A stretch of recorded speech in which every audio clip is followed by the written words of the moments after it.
Hi అండి, అందరికీ నమస్కారం. ఎవరైతే ఎస్ఎస్సి జీడీ 2026కి అప్లికేషన్ పెట్టారో, సిలబస్ ఏంటి అనే డౌట్లో ఉన్నారో, కామెంట్స్ పెడుతున్నారు, వారికి ఒక క్లారిటీ ఇవ్వడానికి ఈ వీడియో అనేది చేస్తున్నాను.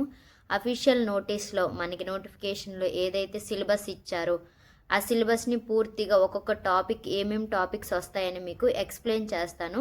ఈ వీడియోని పూర్తిగా మనం ఎస్ఎస్సి జీడీకి ఎగ్జామినేషన్ అనేది ఏ విధంగా ఉంటుందో ఈ వీడియోలో డిస్కస్ చేద్దాము. ఎగ్జామినేషన్ అనేది కంప్యూటర్ బేస్డ్ ఎగ్జామినేషన్ సిస్టమ్ ద్వారా మనకి ఎగ్జామినేషన్ అనేది జరుగుతుంది. ఎన్ని క్వశ్చన్స్ అనేది ఇప్పుడు డిస్కస్ చేద్దాము. రీజనింగ్ నుంచి మనకి 20 క్వశ్చన్స్, జీకే నుంచి 20 క్వశ్చన్స్, మ్యాథ్స్ నుంచి 20 క్వశ్చన్స్, ఇంగ్లీష్ ఆర్ హిందీ నుంచి 20 క్వశ్చన్స్, మొత్తం 80 క్వశ్చన్స్ అనేది ఉండడం జరుగుతుంది. ఒక్కొక్క క్వశ్చన్కి 2 మార్క్స్ అనేది ఇవ్వడం జరుగుతుంది. అంటే 160 మార్క్స్ అనేది ఇవ్వడం జరుగుతుంది.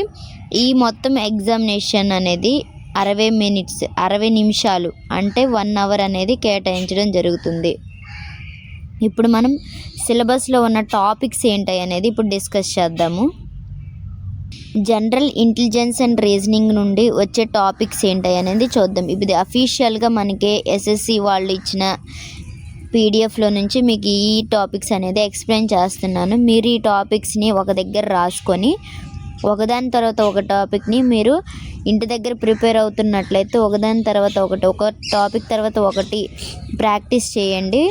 దాన్ని యూట్యూబ్లో ఒక్కొక్క టాపిక్, ఇప్పుడు ఇక్కడ ఎనాలజీస్ అనే టాపిక్స్ ఉంది కాబట్టి ఈ టాపిక్ని హెడ్డింగ్గా పెట్టుకొని ఆ ఎనాలజీస్ నుంచి క్వశ్చన్స్ ఏ విధంగా ఎలా వస్తాయి, ఒక్కొక్క టాపిక్ వస్తుంది కదా, టాపిక్లో నుంచి మోడల్గా ఉంటాయి క్వశ్చన్స్. ఆ మోడల్ క్వశ్చన్స్ అన్నీ ఒక దగ్గర రాసుకోండి, అవి ప్రాక్టీస్ చేయండి.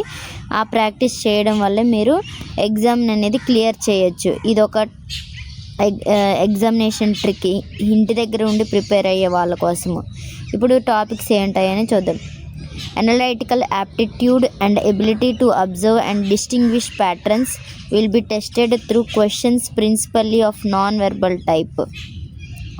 రీజనింగ్లో మనకి 2 టైప్గా ఉంటుంది, verbal reasoning, non verbal reasoning అని.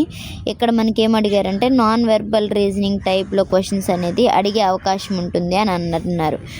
దాంట్లో this component may include questions on analogies నుంచి క్వశ్చన్స్ వస్తాయి, similarities, differences, spiritual visualisation, spiritual orientation, visual memory, discriminations, observations, relationship concepts, arithmetical reasoning and figural classification, arithmetical number series and verbal non-verbal series and coding and decoding. ఈ topics అనేది మనకి రీజనింగ్లో రావడం జరుగుతుంది. Etcetera అంటే మనకి దీన్ని అలావా ఏ అయినా కానీ క్వశ్చన్స్ అడిగే అవకాశం ఉంటుంది. వీటితో పాటు అంటే రీజనింగ్లో ఉన్న ప్రతి ఒక్క టాపిక్ నుంచి ఏదైనా అడిగే అవకాశం ఉంది, కానీ ఎక్కువగా వీడిచ్చిన టాపిక్స్లో నుంచే అడగడం జరుగుతుంది. మీరు ఒక్కొక్క టాపిక్ని రాసుకొని దాన్ని ప్రిపేర్ అయ్యి దాన్ని ప్రాక్టీస్ చేస్తూ ఉంటేనే మీరు వాడిచ్చిన ప్రతి ఒక్క క్వశ్చన్ని సాల్వ్ చేయగలరు. నాలెడ్జ్ అండ్ జనరల్ అవేర్నెస్ నుంచి వచ్చే క్వశ్చన్స్ ఏంటో చూద్దాము. జనరల్ నాలెడ్జ్ జీకే నుంచి మనకి హిస్టరీ నుంచి క్వశ్చన్స్ అడిగే అవకాశం ఉంటుంది, జాగ్రఫీ నుంచి, ఎకనామిక్స్ నుంచి, పాలిటీ నుంచి, ఇంకా సైన్స్ నుంచి. ఈ జీకే నుంచి ఎక్కడి నుంచి అయినా క్వశ్చన్స్ అడిగే అవకాశం ఉంటుంది. ఇది మొత్తం 10th బేసిక్ మీదే ఉంటుంది. 10th బేసిక్ మీదే క్వశ్చన్స్ అడగడం జరుగుతుంది. మీరు 10thలో ఏ విధంగా అయితే 10thలో వచ్చిన క్వశ్చన్స్ మీరు ఎగ్జామినేషన్కి వెళ్ళి రాసేటప్పుడు కూడా అనుకుంటారు నేను 10thలో రాసిన, నేను చదివిన క్వశ్చన్సే వచ్చాయని. అంత ఈజీగా రావడం జరుగుతుంది. ఒక్కసారి అవి రివిజన్ చేసుకోండి.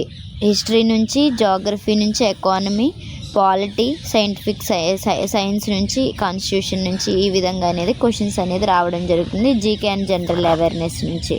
ఎలిమెంటరీ మ్యాథమెటిక్స్ అంటే అర్థమెటిక్ నుంచి వచ్చే క్వశ్చన్స్ ఏంటాయి ఇప్పుడు చూసుకుందాము. క్వశ్చన్స్ కాదు, కాన్సెప్ట్ టాపిక్స్ ఏంటాయి. టాపిక్స్ అర్థమెటిక్ నుంచి వచ్చేది నెంబర్ సిస్టమ్ నుంచి హోల్ నెంబర్స్, దాంట్లో ఉన్న whole numbers, decimal, fractions, relationship between numbers, ఇవి మొత్తం నెంబర్ సిస్టంలో ఉన్న టాపిక్సే. మరియు పర్సంటేజెస్ నుంచి వచ్చే అవకాశం ఉంది. వస్తాయి. Ratio and proportion, averages, interest, profit and loss, discount, mensuration, time and distance, ratio and time and work. ఈ టాపిక్స్ నుంచి మనకి అర్థమెటిక్ నుంచి క్వశ్చన్స్ అడుగుతారు. ఈ ఒక్కొక్క టాపిక్ని మీరు యూట్యూబ్లో చూసుకొని ఎవరైతే అర్థమెటిక్ మంచిగా చెప్తారో వాళ్ళ వీడియోస్ చూసుకుంటూ నెంబర్ సిస్టమ్ అని హెడ్డింగ్ పెట్టి దాని కింద ఎలాంటి మోడల్ క్వశ్చన్స్ వస్తాయి అని వాళ్ళు చెప్పే ప్రతి ఒక్క క్వశ్చన్ని రాసుకొని ప్రాక్టీస్ చేయండి. వీటిని మాక్ టెస్ట్లో ఒకటి మాక్ టెస్ట్ చేసేటప్పుడు ఇవి రివిజన్ చేసుకుంటూ ప్రతి ఒక్క టాపిక్ మీరు నోట్స్లో రాసుకుంటేనే మీరు ఆ క్వశ్చన్స్ సాల్వ్ చేయగలరు. Averages, interest, profit loss, discount, ఈ విధంగా ప్రతి ఒక్క టాపిక్ని మీరు నోట్స్ని ప్రిపేర్ చేసుకొని దాన్ని ప్రాక్టీస్ చేయండి. English are Hindi. నార్త్ వాళ్ళైతే మనకి ఎక్కువగా హిందీలో ఎగ్జామ్ రాస్తారు, కానీ మనం ఇక్కడ మనం ఎక్కువ ఇంగ్లీష్ చదువుతాం కాబట్టి ఇంగ్లీష్లో మనకి క్వశ్చన్స్ ఇంగ్లీష్ పెట్టుకోండి ఆప్షనల్గా. ఇంగ్లీష్లో మనకి ఏమేమి వస్తాయి అనేది టాపిక్స్, యాంటోనిమ్స్, సినోనిమ్స్, ఇడియమ్స్, ఇలా వన్ వర్డ్ సబ్స్టిట్యూషన్స్, ఈ విధంగా మనకి ఇంగ్లీష్లో మనకి క్వశ్చన్స్ అడగడం జరుగుతుంది. నెక్స్ట్ వీడియోలో మీకోసం ఒక్కొక్క టాపిక్ నుంచి ఎన్ని క్వశ్చన్స్ వస్తున్నాయి, అర్థమెటిక్లో నుంచి ఏ టాపిక్ నుంచి ఎన్ని క్వశ్చన్స్ వస్తున్నాయి అనేది నెక్స్ట్ వీడియోలో మీకు షేర్ చేస్తాను. ఇవి మనకి ఎస్ఎస్సి జీడీకి ఉన్న సిలబస్ టాపిక్స్.